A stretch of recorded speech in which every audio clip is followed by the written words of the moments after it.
MPU 3132 Falsafah dan Isu Semasa. Tugas 1, laporan video. Kumpulan kami memilih untuk membincangkan tentang isu positivisme. Assalamualaikum warahmatullahi wabarakatuh. Saya Nur Fadlina Hanani binti Abdul Fattah merupakan seorang moderator dan terdapat dua moderator yang lain iaitu Nur Dalili Safia binti Muhammad Safian dan juga Siti Nur Fatina binti Muhammad Petani. Dan ahli kumpulan yang lain merupakan slide maker. Positivisme. Apakah itu positivisme? Positivisme ialah suatu falsafah tentang sosiologi manusia yang perlu dikaji secara bentuk saintifik ataupun kuantitatif. Ahli falsafah positivisme berpendapat bahawa kehidupan sosial terdiri daripada fakta-fakta dan unsur-unsur yang boleh dikaji, seperti alam semula jadi. Positivisme mencari undang-undang tingkah laku sosial menggunakan kaedah sains dan logik. Positivisme lebih melihat kepada sosiologi institusi dalam masyarakat ataupun dikenali sebagai makrososiologi.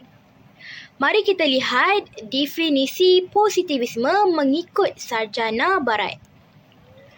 Menurut Auguste Comte yang juga pengasas positivisme pada abad ke-19 menyatakan bahawa dunia fizikal beroperasi mengikut graviti dan hukum-hukum alam. Begitu juga masyarakat yang beroperasi mengikut undang-undangnya tersendiri. Mari kita kenal dengan lebih detail biodata tokoh barat ini. Nama lengkap beliau adalah Isidore Marie Auguste Francois Xavier Comte. Beliau dilahirkan di Montpellier, Perancis. Dan beliau juga berasal daripada darah bangsawan dan juga beragama Katolik. Beliau melanjutkan pelajarannya di École Polytechnique di Paris. Auguste memiliki pemikiran yang altruisme. Altruisme diertikatakan sebagai menyerah diri kepada keseluruhan masyarakat. Bahkan bukan salah satu masyarakat, melainkan humanoid, iaitu suku bangsa manusia pada umumnya. Comte menganggap bangsa manusia menjadi semacam pengganti Tuhan. Dogma satu-satunya agama ini adalah cinta kasih sebagai prinsip, tata tertib sebagai dasar, kemajuan sebagai tujuan. Perlu diketahui bahawa ketiga tahap atau zaman tersebut di atas menurut Comte tidak hanya berlaku pada perkembangan perorangan. Misalnya, sebagai kanak-kanak, seorang teolog adalah seorang positivis. Terdapat juga beberapa tokoh ahli falsafah yang lainnya. Contohnya seperti John Stuart Mill. Beliau merupakan seorang filosof Inggeris menggunakan sistem positivisme pada ilmu jiwa, logika dan kesusilaan. Selain itu, terdapat juga Herbert Spencer yang juga merupakan seorang filsuf Inggeris dan seorang pemikiran teori liberal klasik terkemuka. Dia berkontribusi terhadap berbagai macam subjek termasuk etnis, metafisika, agama, politik, retorik, biologi dan psikologi. Selain itu, ada juga Hippolyte Taine. Hippolyte Taine merupakan seorang filsuf dan sejarawan terkemuka di Perancis. Guru besar filsafat di Nevers, di sekolah École des Beaux-Arts dan mendasarkan diri pada positivisme dan ilmu jiwa, sejarah, politik dan kesastraan. Dan akhir sekali kita ada Émile Durkheim. Emile Durkheim adalah seorang pakar ilmu klasik yang berpandangan ilmiah sosial. Dia merasa ilmu-ilmu kemanusiaan tidak menarik dan menganggap positivisme sebagai asas kepada sosiologi. Seterusnya, terdapat 4 kumpulan yang terpengaruh. Yang pertama ialah ahli falsafah. Yang kedua, ahli sosiologi. Yang ketiga, para ilmuwan. Dan yang terakhir ialah institusi pendidikan. Antara amalan ciri positivisme ialah menolak gagasan atau pemikiran yang tidak dilakukan eksperimen atau penelitian sama sekali. Selain itu, tidak mempercayai hal-hal yang berkaitan dengan tahayul dan mitos-mitos yang sudah lama berkembang. Seterusnya, menggunakan pelbagai langkah ilmiah yang diperuntukkan untuk mengumpulkan dan membuktikan suatu data yang diperlukan. Terdapat pelbagai isu-isu berkaitan dengan positivisme, antaranya ialah pengabaian sejarah dan budaya. Hal ini dikatakan demikian kerana para pengkritik berpendapat bahawa konteks adalah penting untuk menafsirkan data dengan tepat dan mengabaikannya boleh menyebabkan kesilapan tafsiran. Yang kedua ialah kesulitan dalam mengukur konstruk sosial. Ini kerana positivisme menghadapi cabaran dalam mengukur konstruk sosial yang bersifat abstrak dan kompleks seperti cinta, kebahagiaan atau kualiti hidup. Konstruk semacam ini mungkin tidak mudah diukur secara kuantitatif. Yang ketiga ialah pengabaian fenomena yang tidak teramati.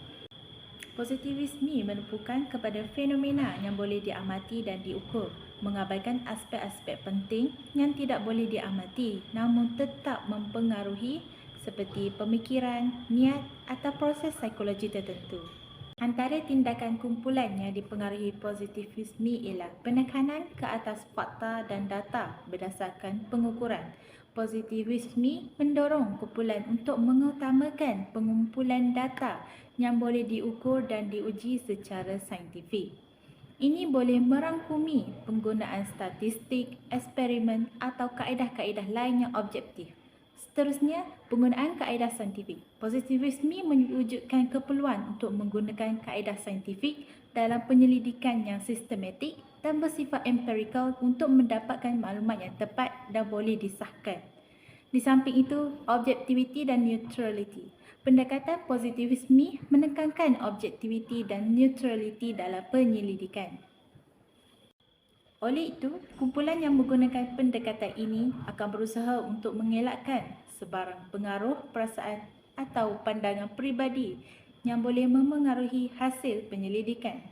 Selain itu, pencarian undang-undang sosial dan corak. Positivisme memberi tumpuan kepada penemuan undang-undang sosial dan corak dalam tingkah laku manusia. Kumpulan yang dipengaruhi oleh positivisme mungkin akan cuba mengenal pasti corak atau undang-undang dalam masyarakat dengan menganalisis data yang dikumpulkan. Akhir sekali, pentingnya kuantifikasi. Dalam pendekatan positivisme, kuantifikasi data adalah penting. Oleh itu, tindakan kumpulan yang dipengaruhi oleh positivisme mungkin akan lebih cenderung menggunakan data berbentuk angka untuk membuat analisis dan kesimpulan. Antara cadangan isu penyelesaian yang dikaitkan dengan rukun negara ialah memperkenalkan kembali subjek pendidikan sivik dan moral dengan menekankan nilai-nilai rukun negara. Contohnya, rukun negara kesetiaan kepada raja dan negara. Daripada rukun negara ini, rakyat boleh meningkatkan lagi kedaulatan mereka dan menunjukkan kesetiaan mereka kepada raja dan negara. Seterusnya, membentuk satu badan atau agensi yang bertanggungjawab untuk memerhati dan menilai penghayatan rukun negara dalam setiap kalangan masyarakat. Contoh agensi yang terlibat ialah Jabatan Perpaduan Negara dan Integrasi Nasional. Yang akhir sekali ialah mengadakan kempen kesedaran untuk menanamkan dan menghayati prinsip rukun negara. Contohnya, kempen ini boleh dilakukan melalui media massa, menerusi platform seperti TikTok, Instagram, X dan sebagainya. Seterusnya ialah cadangan penyelesaian isu yang dikaitkan dengan falsafah pendidikan kebangsaan. Yang pertama ialah menerapkan aspek jasmani, emosi, rohani dan intelek bagi melahirkan individu yang cemerlang. Perkara ini sekaligus dapat membantu seseorang itu menjaga mental dan fizikal mereka dalam keadaan yang baik. Yang kedua ialah guru haruslah mendidik pelajar berdasarkan falsafah pendidikan kebangsaan yang telah ditetapkan. Dan yang terakhir sekali ialah setiap individu haruslah menerapkan nilai-nilai murni dalam falsafah pendidikan kebangsaan ini. Seterusnya, saya ingin membincangkan tentang cadangan penyelesaian isu yang dikaitkan dengan falsafah sejahtera. Yang pertama ialah menerapkan keharmonian dan keseimbangan antara individu kepada masyarakat dan negara.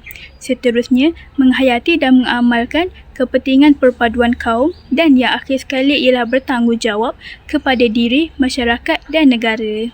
Antara kesan yang boleh diharapkan dalam isu positivisme ini ialah peningkatan kesejahteraan, keadilan sosial dan harmoni dalam komuniti.